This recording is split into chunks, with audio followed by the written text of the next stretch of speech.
చెప్పే మాయ మంత్రం కథ కదే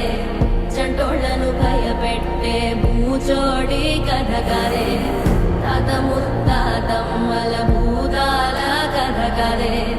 విక్రమాదిత్యుడు చెప్పిన వేదాళుడి కథ కదే దీపము నుండి దెయ్యం వచ్చే అల్లావుద్దీన్ కథ కదే ఇది ముడత చర్మం ముసలి చెప్పే